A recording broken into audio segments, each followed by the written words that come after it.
Now, the question is, how do you action on these, right? Usually I would say red is bad and green is good, right? So green, great job. No more need to invest.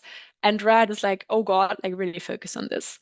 But actually it's more nuanced, I would say, and I'm going to walk you through it so that we can discuss it.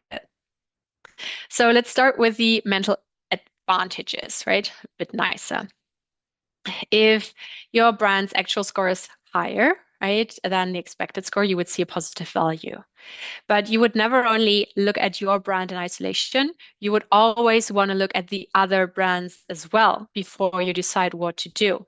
Because you can see here that while Dove already has a strong mental advantage, there are also competitors like Olay, Nivea, and Caress who also have advantages on this category entry point. So this means that I would recommend that Dove continued to invest into these CPs, right? Continued investing this to defend their mental advantage. So green in the sense, or these CPs, Dove, doesn't mean lie back, chill, everything's done. But it really means that they should continue to invest into this. Similarly, you have kind of to smell nice here for Dove, right? Which is red. And then you would, at least I would, intuitively say, okay, disadvantage is bad, nothing that I would want to see, right? But again, actually, there's more nuance to it if you take a look at the competitive set, because here you can see that there are not only other brands like Dial Nivea having similar disadvantages, but there's also brands like Axe, as well as Bath and Body Works and Old Spice, who have very strong advantages here. So I would say instead of building out something here, right, where you might compete very strongly with Axe, who's owning this, you might want to invest your money kind of elsewhere, right? Because if Dove is just not known for a big, great smell, right, that rubs off on you and, leaves you with it throughout the day, then you will maybe, need to change your product first, your formula. Like maybe Dove just is not something that's well known for a strong smell. So instead of investing your marketing dollars here by maybe showing women opening up a product of Dove and florals and flowers and swirls coming out, maybe it's wiser to invest your time elsewhere. And how do we get to this elsewhere? Right? So we learned so far mental disadvantages, not necessarily something bad, might just be your brand's positioning as something that's more soothing. Mental advantages, usually good. Maybe you need to continue investing in it.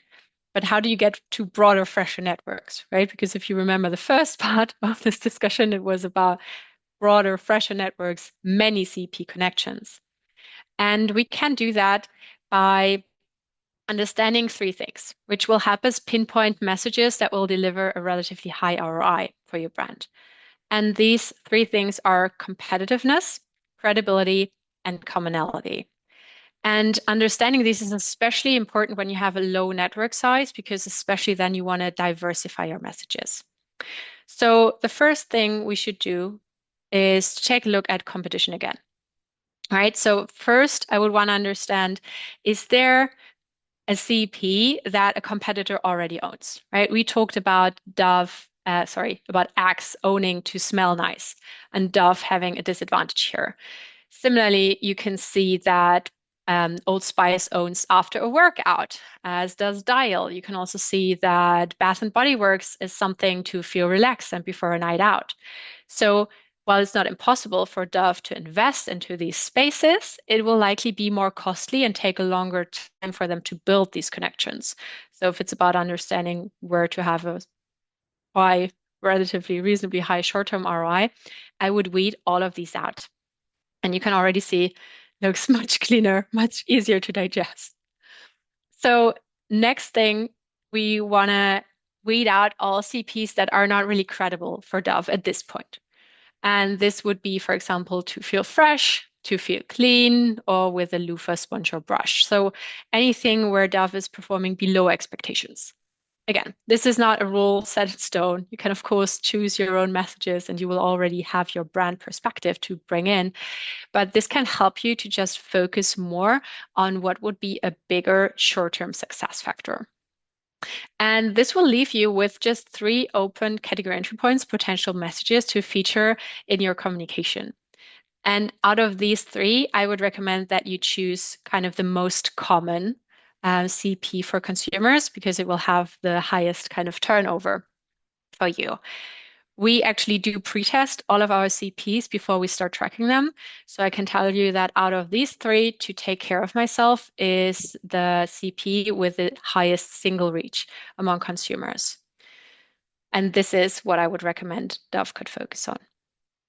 Now, let's bring all of these findings together and kind of slowly start to wrap it up. I can already see some questions coming in. Thank you very much. Keep them coming. So, we can see that out of the whole big table and mental advantage analysis, when it comes to Dove next campaign, there's really only two focus areas that I would recommend they focus on at this point. First is defending their existing strength on for skin to feel soft and soothing their skin because it fits well with their brand's historic brand positioning, right? And it's also quite a competitive space that others try to break into.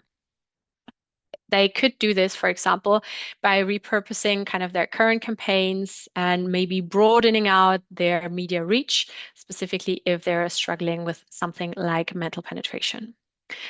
On the other hand, if the focus is more about broadening their mental network, they might want to branch out and focus on something like to take care of myself, which is a relatively open space CP that is relatively common and that could help them quickly and easily increase their network size.